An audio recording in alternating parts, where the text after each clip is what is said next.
Alright guys, so last week I met up with Trev Lee from the Darkroom Lab to do a couple of different film comparisons. Now amongst those film stocks that we tested, we compared two very inexpensive film stocks that have been very popular because we wanted to see exactly how they looked head to head. Both film stocks were in the same kind of price range and they also always get compared to each other, and so we went ahead and just compared the two film stocks, Fuji C200 and Kodak Gold. Now, our main goal between these 200 ISO films was just to see how they compared, not really to see which one was better, but just to see what we could get out of each film stock when compared side to side. Now, to keep things consistent, we went ahead and used Nikon SLRs. Trev had the FM3A, I had the F3, and then Trev shot with a 40mm lens, where I shot with a 35. So there might be a slight difference in focal length, but we tried to adjust and compensate for that. And before we actually jump into the comparison, you guys, I want to challenge you to take notes and see which one you guys prefer, because at the very end, I'm going to ask you guys again to comment down below which one you guys like better. So without further ado, you guys, let's just jump right in. Here it is, Fuji C200 versus Kodak Gold.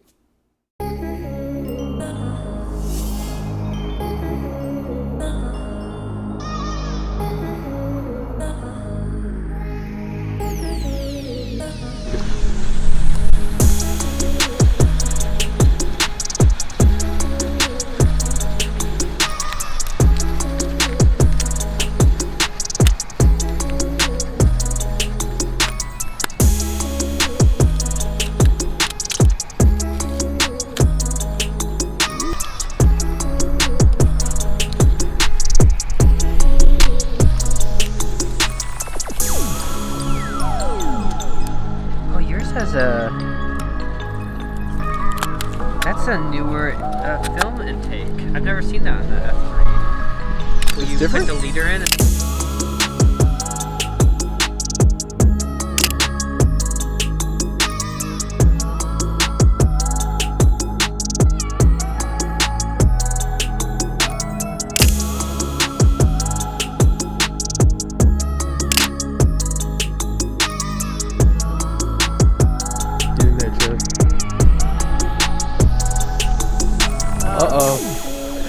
They would.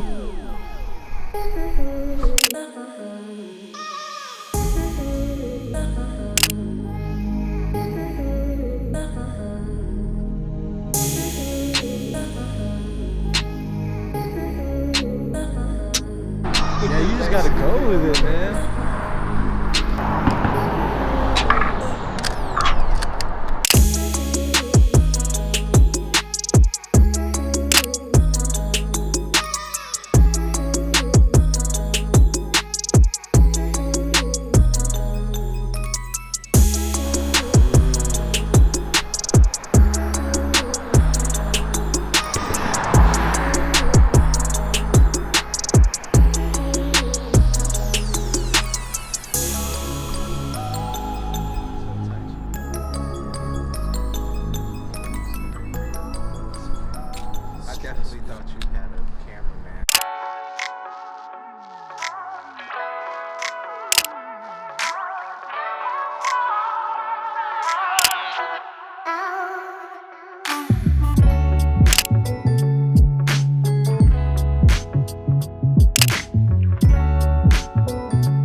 Alright you guys, so now that you have seen the initial comparison, which one do you guys prefer, Fuji C200 or Kodak Gold? Now I'm honestly very happy with the results that we were able to pull out from both of these film stocks. They had nice grain, expected it's 200 ISO film, but still grain is a consideration in some of these film stocks. It had good exposure latitude as well as saturation, but most importantly you guys, the thing that surprised me the most were the colors. The film stocks gave two completely unique different color palettes, and it's apparent when you just look at these photographs side to side. And it's gonna be really hard at the end here to talk about which one I prefer more, simply because when it comes to the Fuji images, Fuji gave off more of these cooler tones, but they also had these really kind of weird magenta and green color shifts. Shooting a lot of like Fuji Superia 400, the green color shifts weren't anything new to me, and so I've kind of been acclimated to that, but there were some photographs that did have it a little bit more than I would like, and so I would definitely make sure to take that into consideration before making photographs with this film stock. Now, on the other hand, you look at Kodak Gold, and Kodak Gold to me was a lot warmer. Not very many color shifts, but Kodak Gold seems really clinical. For some reason, there's kind of this more accurate rendition of color. It's more true to life in my opinion, and you can see that side to side. But I do think that this could be seen as a positive as well as maybe a negative. A positive for people who don't want any weird color shifts like what Fuji will give you. And so if you're shooting portraits or even landscapes even, this might be better for you because it'll give you more accurate colors. Whereas on the other hand, if you're looking to shoot something and have these really nice enhanced colors, I would probably go for Fuji. Fuji overall, just looking at the images, gave you a lot more saturation, and you can see that in the two images here of the bridge. I took the C200 photograph of the bridge just straight on, and Trev took this kind of street styled photo, but you can still see and compare the results of the yellow bridge behind it. Fuji just completely overpowers Kodak Gold in terms of saturation at least. And then looking at some more of these images, it just looks like Fuji had a more kind of pastel color palette, something that is less real to life but more of a film look. And also in terms of exposure latitude, both films performed really well. You can see in some of these contrasty scenes that the shadow area didn't go completely muddy and didn't get completely grained out as most other cheap film stocks would, but the color is really the main takeaway between these two film stocks. Would you rather go for Fuji C200, which is going to give you a more pastel, more saturated color, something that doesn't necessarily look real to life, or would you rather go the route for Kodak Gold, where it's going to give you a much more clinical look, a little bit warmer, but is still going to provide you with nice colors? I mentioned to you guys in the beginning, folks, that I did prefer one over the other, and I will say this with a grain of salt. I prefer the Fuji C200 images more than I do the Kodak Gold images. Now this is going to be funny because a couple of videos ago, I said that I have been shooting Kodak Gold like crazy, and I have.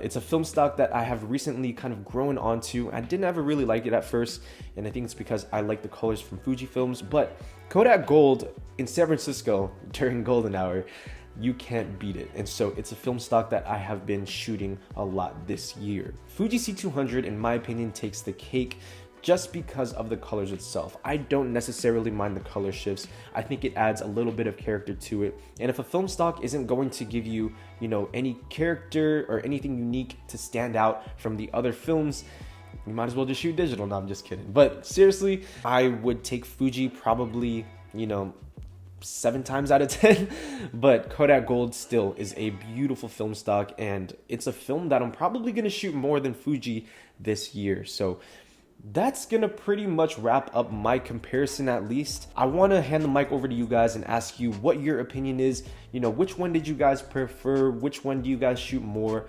Because it's a very, very unique and interesting comparison, and to be honest with you, you can't go wrong with either one of these film stocks, you guys. So thank you so much for tuning in, man. I hope you guys enjoyed this episode. Thank you to Trev Lee, also from the Darkroom Lab, for meeting up and doing these film comparisons. If you guys want to see more of these fun shooting comparison days, stay tuned, because we have a video coming out next week, another one with Trev Lee, but we are comparing 400 ISO films. I won't spoil it now, but we are going to be doing that as well. So for now, thank you guys for tuning in. I'll see you guys in the next one. As always, Minolta gang.